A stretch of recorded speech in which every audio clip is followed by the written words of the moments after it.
안녕하십니까. 어제에 이어서 두 번째, 모호한 수단으로 기도하지 마라 에 대해서 말씀을 드리겠습니다. 모호한 대상과 모호한 수단이 사실은 다 똑같은 어떤 형식, 절차, 이런 거에 매달리다 보니까 나타나는 건데요. 결국은 우리가 종교를 피상적으로 받아들이고 있기 때문에 그런 일이 벌어지는 거거든요. 종교를 피상적으로 받아들인다라고 하면 좀 이해가 잘 안 되실 거예요. 종교는 절대적이고, 그 다음에 이 세상을 살아나가는 가장 절대적인 어떤 지침이다.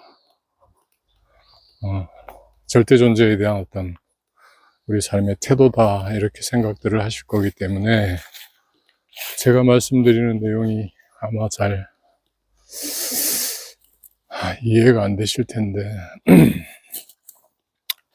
이렇게 한번 생각해 볼까요? 우리 종교를 교과서로 한번 생각해 보면 어떨까요? 교과서. 특히나 역사 교과서. 역사를 해석하는 어떤 사관이 개입된 역사 교과서다. 우리는 항상 일본의 역사 교과서 날조죠, 날조. 그 친구들은. 세계 고고 사학계에서는 인류의 최초의 인류가 일본에서 나올 거다라는, 결국에서 일본이 그 세계 최초 인류 문명의 흔적을 만들어낼 거다라는 거를 농담처럼 얘기하고 했다고 합니다. 그 친구들이 가지고 있는 이제 역사에 대한 그 강박을 이제 비꼬는 건데요. 자, 교과서라는 것은 어떤 특정한 진리를 우리가 설명을 하기 위해서 그것에 대해서 갖는 일종의 견해를 설명하는 거죠. 대상을 설명하기 위한 어떤 수단으로서 이제 그게 등장을 하는 건데, 교과서를 진리로 착각하는 경우가 있어요. 교과서를 만일에 진리로 착각한다라면, 교과서가 진리라면 그 교과서 가르치는 사람이 곧 진리여야 되죠. 안 그래? 학교 선생님들이 진리가 돼야 되잖아. 교과서 썼는 사람들이 진리여야 되잖아. 물론 이제 그게 우리 생각에서 보편 타당하고 절대적으로 좀 가르쳐야 될, 혹은 준수해야 될 어떤 가치들을 설정하고 있는 건 사실입니다.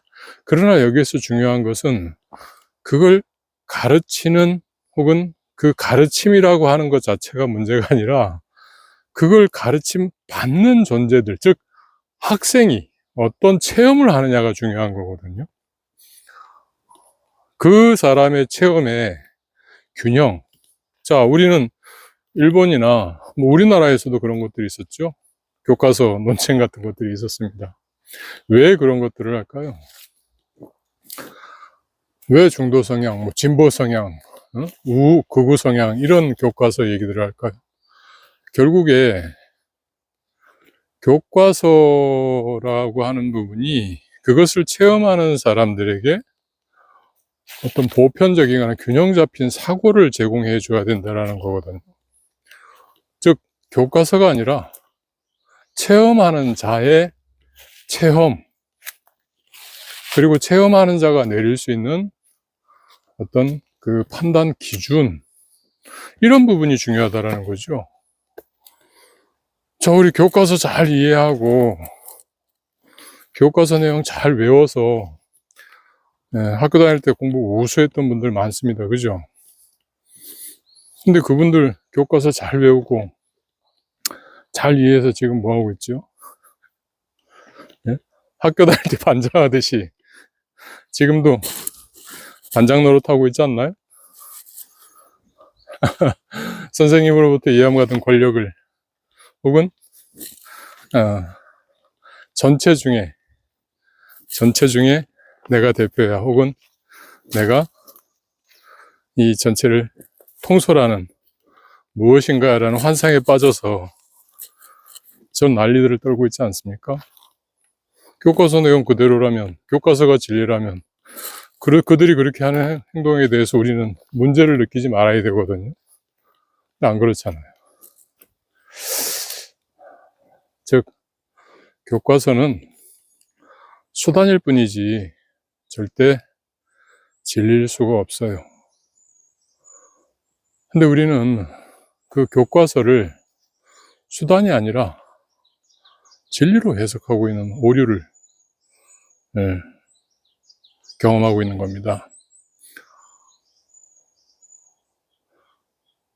교과서 내용이 아니라 그 교과서 내용을 체험하고 있는 나가 중요한 거거든요.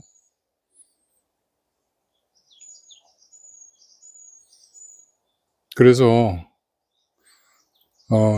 이 체험이라고 하는 부분을 직접범적이면서 굉장히 이렇게 적나라하게 찾아가는 방식들을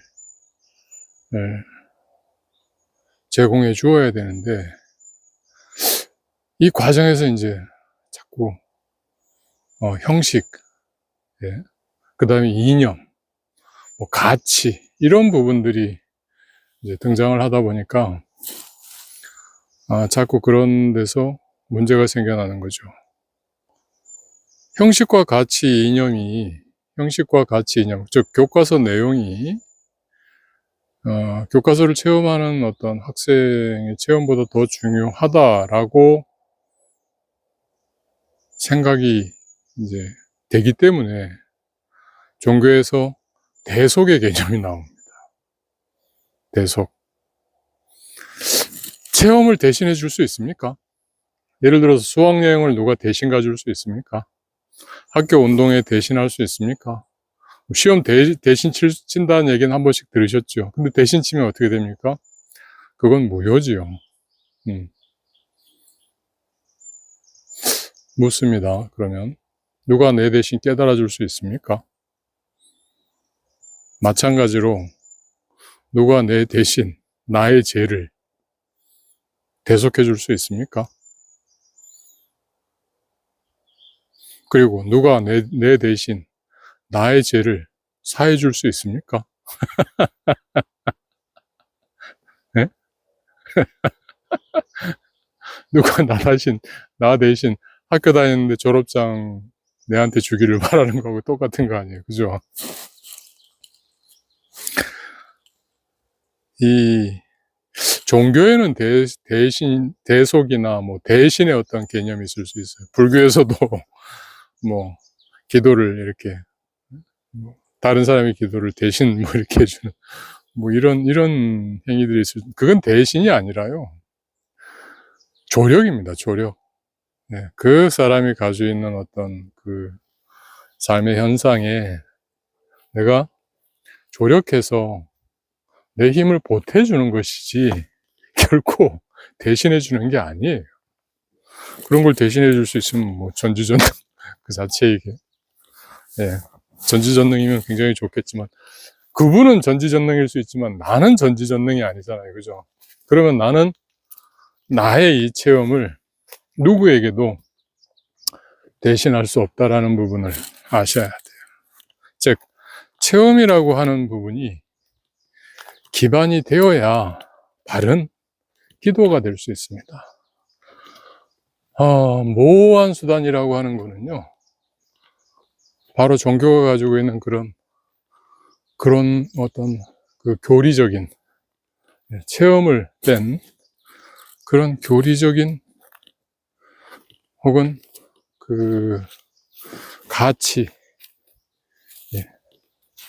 종교적 가치에 입각한 혹은 종교적 형식에 입각한 이런 것들이 개인을 압도했을 때, 즉 여러분들이 그런 부분 안에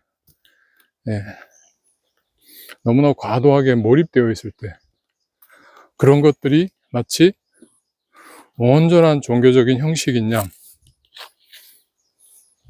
온전한 종교의 그 전체 가치인 양, 이렇게 생각하시는 데서 모호한 수단이 만들어집니다. 제 생각에 종교는 체험이에요. 체험이어야 됩니다. 특히 불교는 더 체험이어야 됩니다.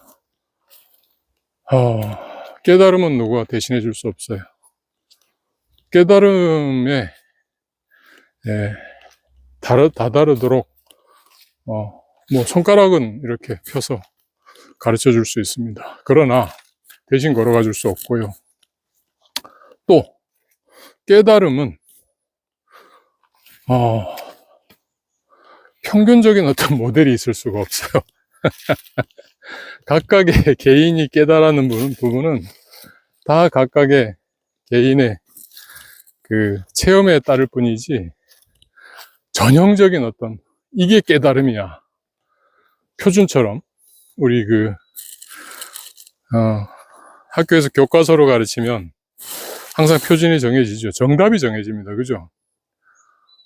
그런 정답처럼 깨달음이 있을 거다. 이것도 큰 착각입니다. 깨달음에는 표준이라고 할 만한 정답이 있을 수가 없어요. 그런데도 우리가 표준적인 깨달음을 구하거든요. 그래서 인가받으려고 하죠. 그 인가도 병입니다, 병. 네, 저도 뭔가 슬쩍 한번 이렇게 봤을 때, 즉 초견했을 때 이것저것 찾아다니면서 묻거나 깨달았다는 스님들 찾아뵀던 적이 있는데, 그때 단 한 분이라도 너의 깨달음, 나의 깨달음이라고 하는 부분, 그리고 그러한 깨달음이 그냥 개인적인 어떤 그 경험의 시작일 뿐 더 이상의 것이 아니라는 것, 그냥 그것이 시작이라는 뭐 이런 말씀을 해주셨으면 참 좋았을 텐데 라는 생각을 합니다. 표준이 없다 보니 그 형식이라고 하는 부분에 있어서도 제각각이에요. 제각각입니다. 그러나 가장 중요한 원리 하나는요, 바로 일체유심조입니다. 그리고 유심이라고 하는 부분, 그 심이라고 하는 부분은 공하다라는 거예요. 만들어진 대상이 공한 것이 아니라 그 대상을 만들어내는 마음의 작용이라고 하는 부분은 공하다라는 거예요. 그래서 부처님이 굉장히 위대하다라고 얘기를 하는 겁니다. 이 부분은 동양의 도가에서도 얘기하죠. 예. 주자학에서도 얘기합니다. 물론 이제 그 도가나 불교 쪽에 영향을 받은 주자학입니다만은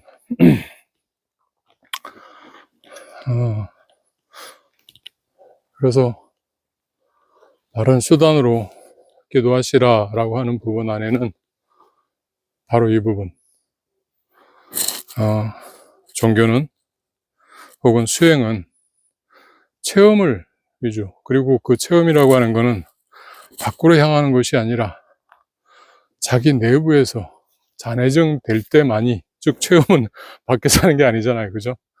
자기 스스로 내면에서 하는 것이지, 내면의 감각이지, 때문에 그 잔해정이라고 하는 부분을 가장 우선해서 찾아가야 된다라는 부분 말씀을 드립니다. 그리고 그것을 그것이 긴가민가, 혹은 이게 맞나 틀리나, 혹은 그냥 말 그대로 좀 뭔가 이렇게 자신감이 없어요. 내가 지금 경험한 부분에 대해서. 한 번 더 하십시오. 한 번 더 해서 또 똑같이 그게 나오고, 그리고도 한 번 더 해보세요. 즉, 내가 지금 깨달았는 것을 여기저기 한번 대입해 보십시오. 그리고 본인이 그것이, 예를 들어서 저 같은 경우는 그랬어요. 그것을 그냥 저 혼자 나 혼자 이런 신기한 경험했구나라고 생각했는데, 나중에 공부를 하다 보니까 경에 그런 얘기들 다 나와 있더만요. 보니까 대승불교 쪽 경전이 아니라 반려 경전 같은 걸 보니까 그 단계에 대해서 다 설명을 자세하게 하셨더라고요. 2단계에 가면 이런 거 있고, 2단계에 가면 이런 거 있다라는 얘기. 물론 대승경에도 이제 그런 걸 설명한 부분이 있는데, 일반인들이 쉽게 접할 수 없는 뭐 그런 경의 내용이라서 저도 잘 몰랐습니다. 그렇게 해서 살펴보면, 이건 내 앞에 걸어간 분들이 마치 산에 가면 왜 그 등산하는 분들이 그 표식 같은 거 붙여두죠. 그런 것처럼 내 앞에 이미 그 길 거쳐갔던 많은 분들께서 요 단계 오면, 혹은 요 정도 코스 오면 요런 형상이 보인다. 마치 에베레스트 등산했는 사람들이 정상 근처에 가면 뭐 보이노, 뭐 있더노, 이렇게 얘기를 하는 것처럼, 그런 얘기도 다 해놨습니다. 그래서 내가 지금 공부한 부분이 좀 아리까리하다라고 생각이 되시면 2번, 3번 해보시고 그런 자료 찾아보세요. 그러면 분명하게 내가 지금 어느 정도의 길을 가고 있는지 아실 수 있습니다. 비가 엊그제 내리고 난 뒤라서 그런지 소나무 냄새가 너무 좋아요.